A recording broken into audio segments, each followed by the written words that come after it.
Hey there, Dangas Stu here. Today's video is about starting the restoration on the JAP Model 80 outboard and is proudly sponsored by MarineEngine.com.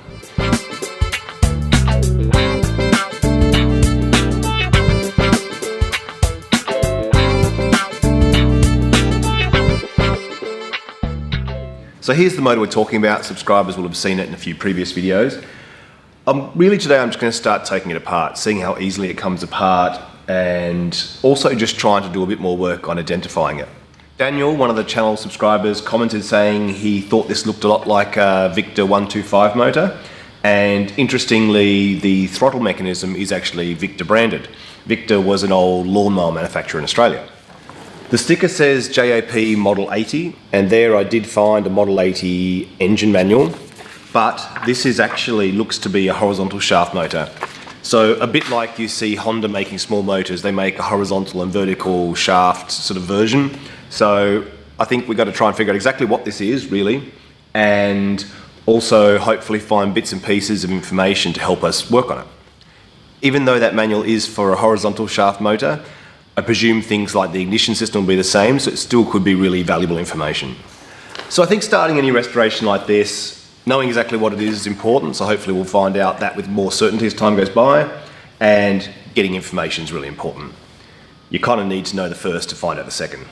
What I'm also going to do is start taking some photos before I begin. I think day and age of digital cameras, you can't go wrong. Things you think are obvious now, when you go to put it back together, aren't always as obvious as you thought they were.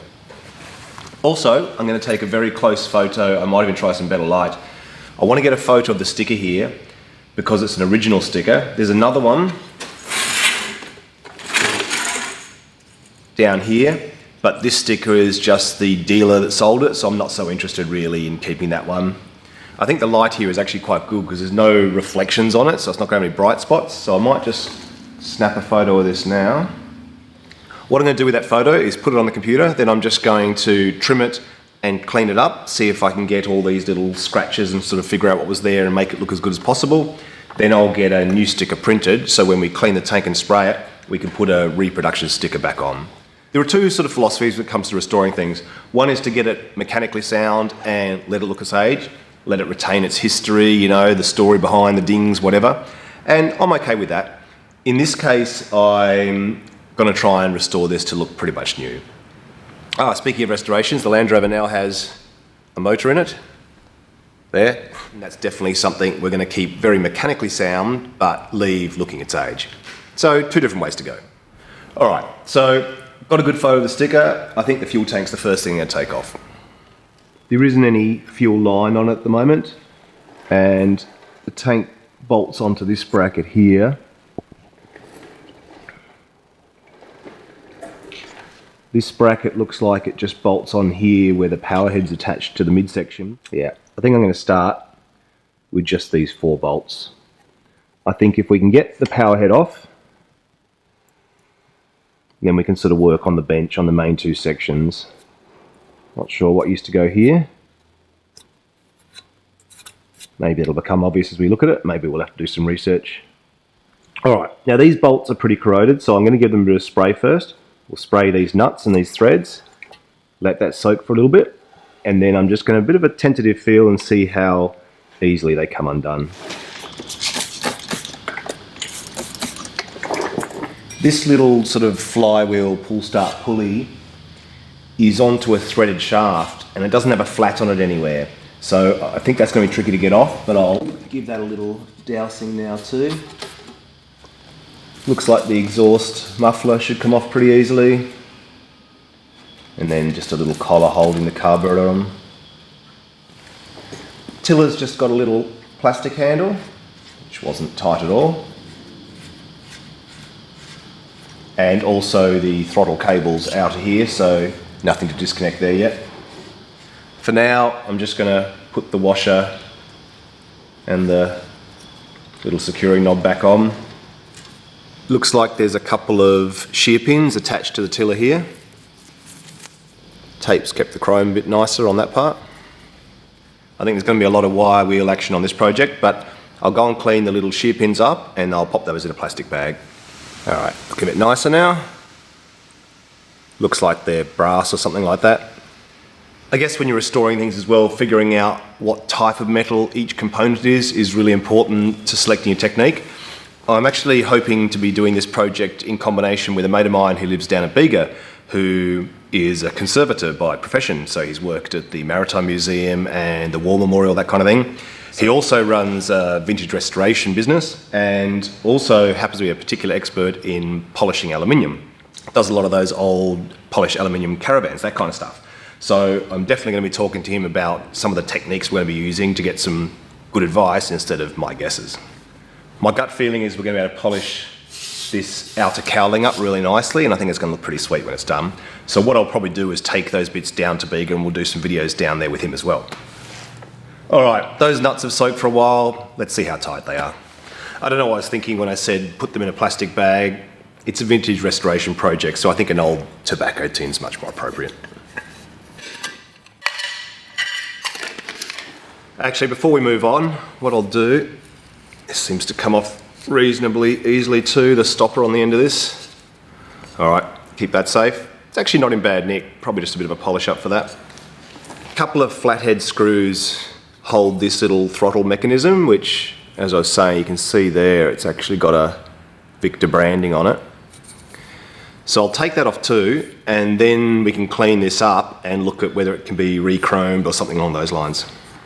One of them came out easy enough, the other one's a bit stuck, so I'll give that a spray too. I don't want to break anything. Another chance to crack the imperial spanners out. First one's coming off easy enough. This one I can get the ring spanner on, which is much better, gives you a much better grip. The other one I couldn't actually get the ring of the spanner on, I had to use the open end, but if ever you can, use the ring end. I have no idea at this stage when we try and get this power head off whether the drive shaft's going to come out from the crankshaft or whether it comes out from the gearbox end. I think we'll just have to suck it and see. All right, this one's coming too. This could turn out to be one of those blessed projects. You don't get those too often. So far I certainly don't have a year for this motor either. Another thing I'd be very keen to find out if we could find a serial number or something like that. What would be even cooler would be a plate with the year on it.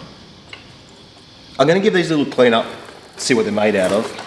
A good point someone made in a previous video was just be careful when you're cleaning up bolts and things, because they've got a corrosion resistant coating on them and you grind that off, it's going to rust pretty fast. And I think that's a good point to make.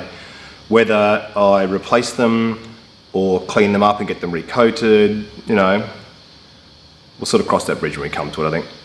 Not in bad nick once it's cleaned up on the wire wheel. What I think I'll do is just give them all a clean up, put them in the tin, and I'll take them down to Bega when I go and see Steve and get his opinion on them. Now, theoretically, we should be able to pull the fuel tank off. Looks like if this bracket comes down this side though, it might hit the carburetor here. So I think we'll try and undo this. This is a flathead and a hex, so we'll use the hex.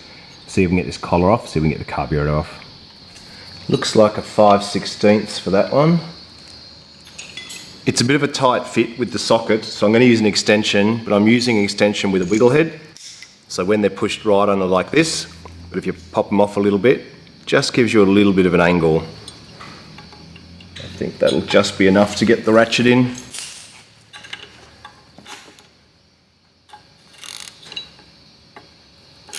Came pretty easily, no risk of it breaking. I'd say this motor's been stored pretty well through its life because things are coming undone remarkably easily. Okay, all right, carburetor off. Just put this bolt back on so I don't lose it.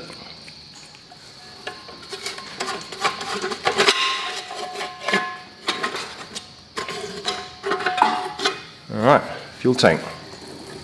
These two fasteners tighten these bands to clamp down onto the tank. Unfortunately, they're round with just a flathead, so we'll see how we go with those. I'll let those soak first though.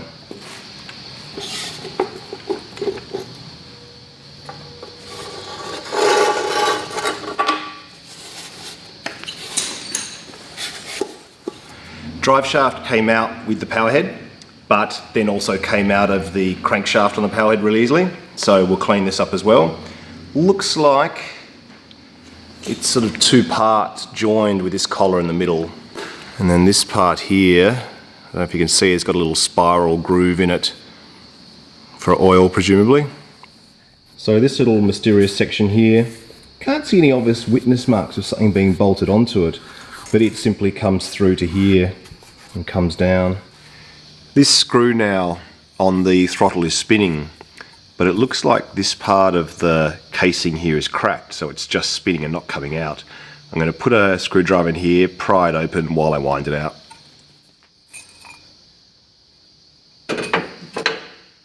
Looks like there's a bit of tape under the throttle too. I'll take that off so we can clean this tiller up. I'm just going to undo this top screw here too so we can see what the throttle mechanism looks like inside. We're going to have to reconnect the throttle cable at some stage too. Alright, so it looks like it opens up. The little ball end goes in, and then you close it.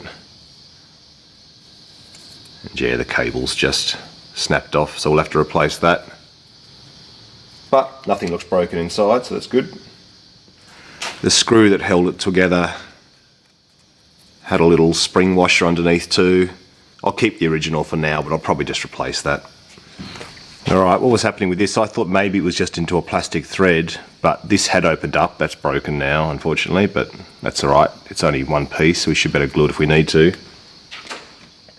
But it looks like there was a little brass thread insert, so... Alright, I'm going to put this in the vise, see if we can get it out.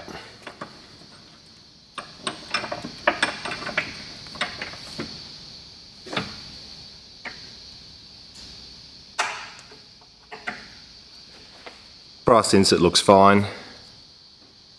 We'll just have to glue that back in if we repair it that way. What I'm going to do now is just give this a light rub with some steel wool. This I got through Rocket, that do a lot of sort of car restoration parts and things. This is their grade 00, which is very fine, and they say between coats of paint for restoration. We maybe could go a little bit coarser, but I'll start with it. I'll give it a go. Then I might try some really fine, like a 2000 grit sandpaper, see what it comes up like.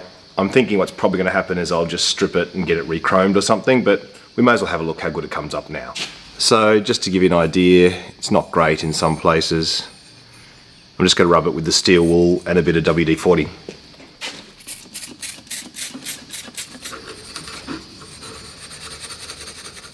Now that I've cleaned it up, I can see there's a pin going through that holds this casting on the end, and I've also noticed it looks like there's a little bit of a hairline crack forming in this casting too. So I'm going to separate them. Looks very similar to the shear pins. Alright, pins out. I'm now going to try an old outboard drive shaft to knock the fitting off the end. I'm going to try a bit of heat. You can see these cracks I was talking about here and here, and it looks like maybe it's bent over that way. Obviously the heat's not going to do the tiller itself any favours, but although it's cleaned up much better than it was, I think if we're going to do this properly, it's still going to need recoating, so I'm not so stressed about that.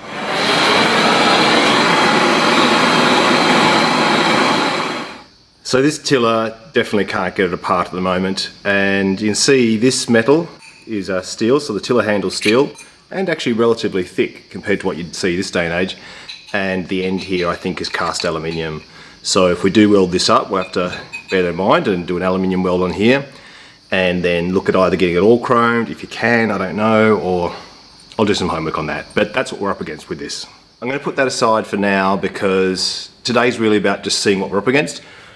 I'm not going to take the motor apart yet either. Actually, what I will do is I'll try and take the aluminium cover off now, because that's definitely something I'll take down to Bega with me.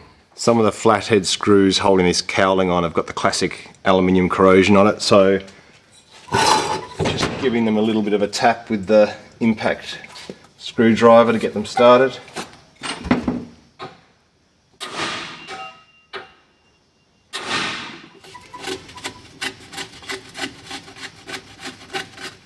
I'm also struggling to find a spanner that fits these nuts, both imperial and metric, so it may actually be a Whitworth nut and bolt set. And we have some Whitworth spanners for the Land Rover, so I might try that later on. I'm going to take this muffler off to make it easier to get to the last screw for the cowling.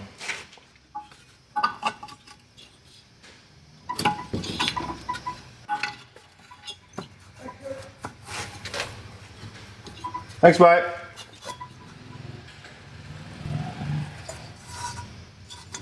Looks like this has been dinged in a little bit, but we can punch it out from the other side, which is good. That'll be harder to get out. Now, it looks like the HT lead comes through the cowling here. So just take the top of the spark plug off. This grommet's quite perished. I think we'll have to replace that.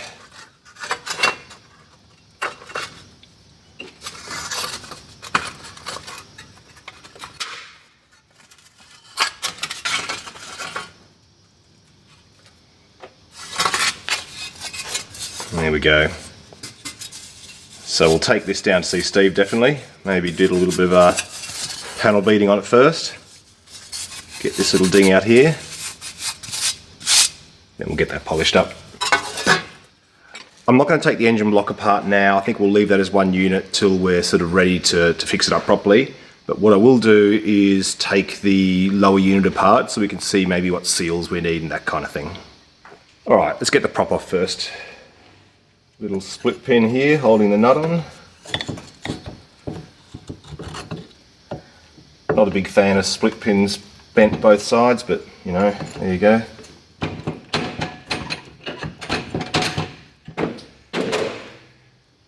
Split pin out. Looks like a 21 fits quite nicely.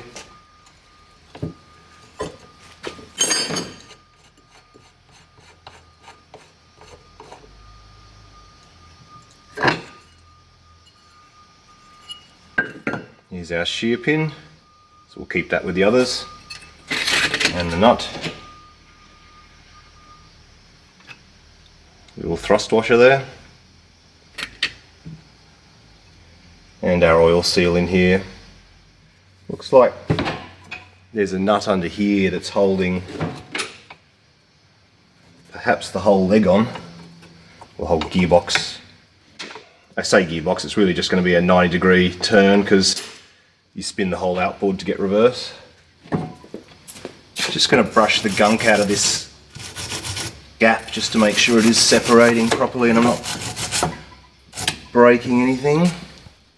There is a little cover here and I'm just wondering if this cover isn't a bolt going down and this is a bolt coming up. It seems unlikely that it's bolted from just a single point like that. So I'm not going to put any force on it until we figure out whether we can get this cover off. Don't know what holds the cover on though. Oh, maybe it's just held on by corrosion, maybe that was the design. This little cover was quite thin metal, so it's like a spring, so I think it went over and then it just spring clips into this recess here. Anyway, with it off we can see our second little secret squirrel nut here, so we'll take that one off.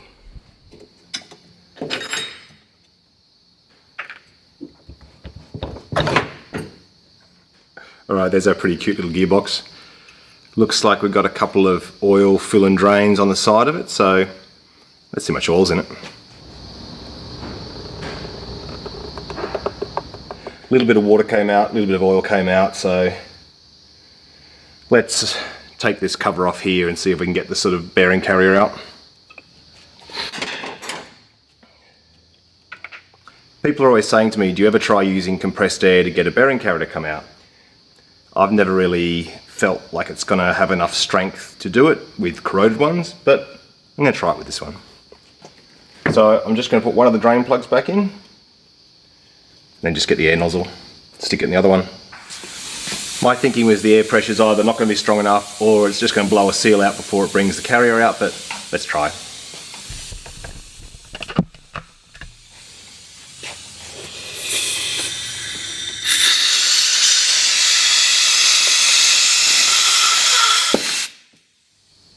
I was pleased to be wrong.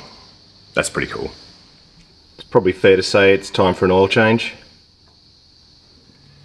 Just going to give it a flush with a bit of brake cleaner. Here's the pinion gear, the drive shaft goes into that square end. And just a bushing rather than a bearing there. Teeth of the gears look alright. Alright, well I've got to wrap it up here and head off, but I'm kind of pleased we made this start and I know what I'm up against. Ahead we're going to have to take the rest of the midsection apart, then we're going to start doing a bit of sandblasting on the bits we're going to paint. We'll do the polishing on the aluminium parts, and obviously new seals in the lower unit. We'll do the engine as well, where I'll pull it all apart, we'll have a look what the rings are like, what the bore's like, and then we'll go through the whole ignition system. So quite a bit to do to get this little motor running, but I'm kind of hoping to get it looking pretty sweet in the end. Alright, well take care and I'll catch you next week. See ya.